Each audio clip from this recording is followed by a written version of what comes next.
আজি গোর্খা জনমুক্তি মোর্চা আর state demand কাউন্সিলের একটা জয়েন্ট মিটিং হল। এই মিটিংয়ের মাধ্যমে আমরা গোর্খা, বংশী, আদিবাসী, নশোশেখ মিলিয়া আমার মিলিতভাবে সেপারেট স্টেট ডিমান্ড কমিটি একটা গঠন করা হয়।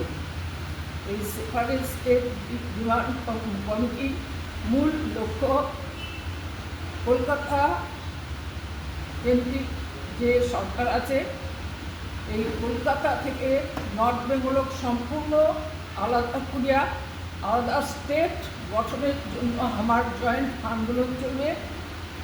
গোর্খা জনমুক্তি মোর্চা আর স্টেট ডিমান্ড কাউন্সিল একত্রিতভাবে যেমন আলাদা স্টেট গঠনের জন্য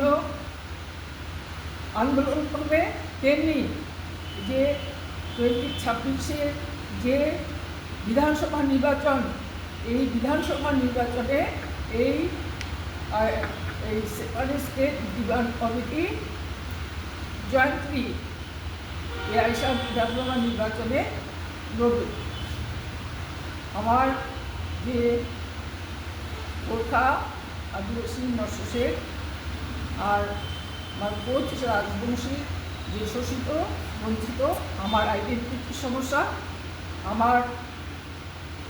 আমার হিস্ট্রি, আমার কালচার, আমার যে এথনিক যে সমস্যা আছে, আইডেন্টিটির যে সমস্যা আছে, এই সমস্যাগুলো আমার সমন্বিতভাবে এই সমস্যার সমাধানের জন্য আমরা কলকাতা থেকে আমরা সম্পূর্ণভাবে আলাদা স্টেট গঠনের ক্ষেত্রে একমত আছি।